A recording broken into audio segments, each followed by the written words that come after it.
Dhe pyetja e fundit, Edil Pira, përshëndetje doktor, me çvlerësimin e euros, çalimin e madh në mjeksi, agrikulturë dhe ngritja në stratosferë të çmimeve të apartamenteve, bëhet edhe më e pamundur kthimi në ADD.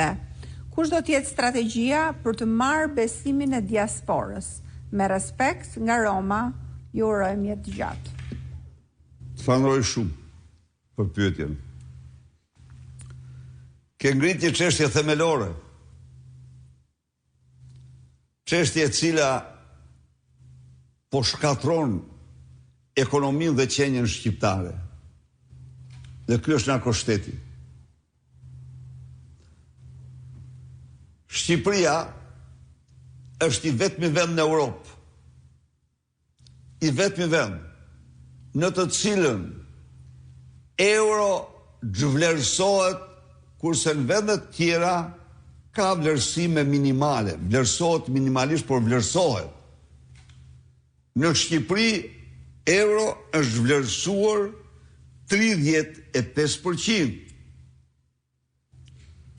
Çfarë ka sjell kjo? Kjo ka sjell goditjen masive të eksporteve. Goditjen masive të eksporteve mbasi eksportuesit shqiptar llogarit i kanë me euro. Dhe imagjinon ti, ai që eksporton me euro, po këtu euro këmbehet nga 135 lek që ishte, këmbehet me 96 lek, ai falimenton. Po kështu turizmi.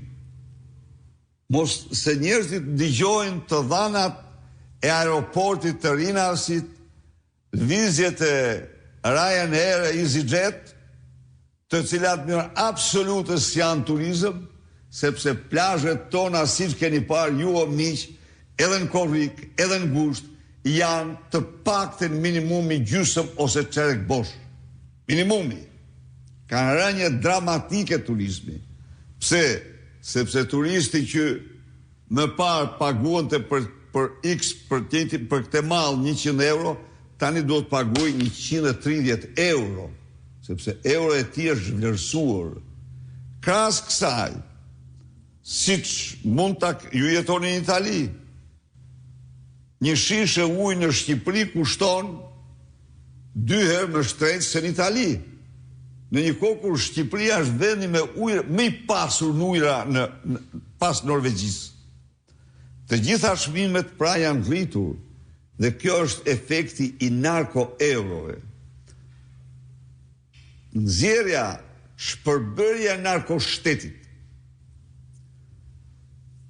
përmbysja e narkoshtetit, prerja me gërshërët e ligjit të gjitha burimeve të parave të drogës, është shpëtimi i Shqipërisë, shpëtimi i ekonomisë shqiptare, i eksporteve shqiptare dhe punësimit në Shqipëri. Ndaj dhe duke përfunduar këtë bisedë, ftoj çdo qytetar të bashkohet në këtë kryemëritë paqësore.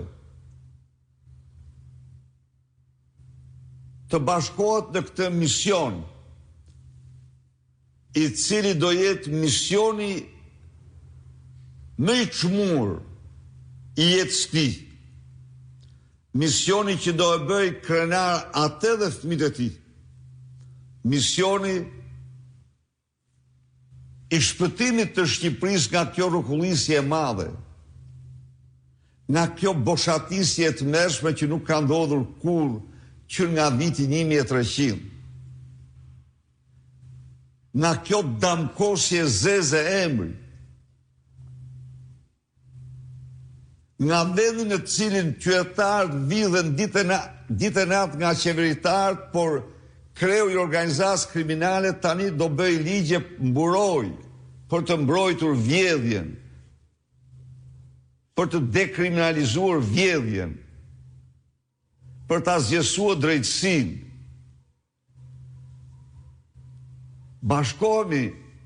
të bashkohemi me besim se sa më shumë të bashkohemi, aq më tepër i shkurtojmë ditët këtij regjimi. Nuk është bashkim ky, edhe një herë, e them, do ta përsëris, për Sali Berishën. Nuk është bashkim për Partinë Demokratike. Nuk është bashkim për opozitën. Është absolutisht bashkim për shpëtimin e Shqipërisë. Është bashkim për shpëtimin e ëndrrës të çdo shqiptari, për shpëtimin e dinjitetit të çdo shqiptari, për rikthim në zgjedhjeve të lira. Le të bëjmë zgjedhje të lira ne, siç bën Kosova, e cila ka një rrugë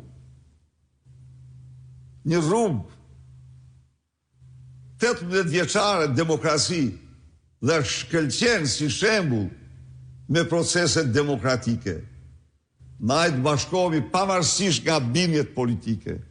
Njerëz që duam të jetojmë me djersën tonë. Njerëz që duam të jetojmë, do i themi Shqipërisë, Shqipëri dhe e duam vendin. Të bashkohemi të kryemëritje paqësore për të rrëzuar këtë regjim 1 minutë më parë, një qeveri teknike, zgjedhje të lira, të votojnë të gjithë për atë që duan, jo nën presionin e patronazhistit terrorist, jo nën presionin e trafikantëve dhe vrazëve dhe kriminalëve, jo nën frikën, as dhe mashtrimin e mediave, të paguara nga qeveria.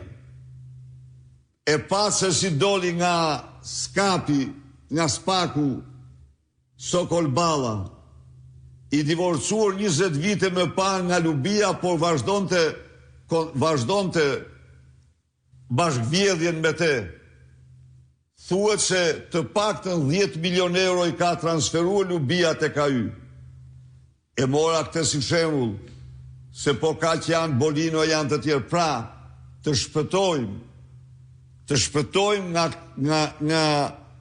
nga kjo gjendje, nga kjo administrat, nga kjo amalgam mafioze, qeveritaro-mediatike, që po shkatron çdo ditë qenjen shqiptare. Sot, në ora 6, të gjithë të marshojmë rrugëve të Tiranës në kryemëritjen tonë paqësore. Faleminderit.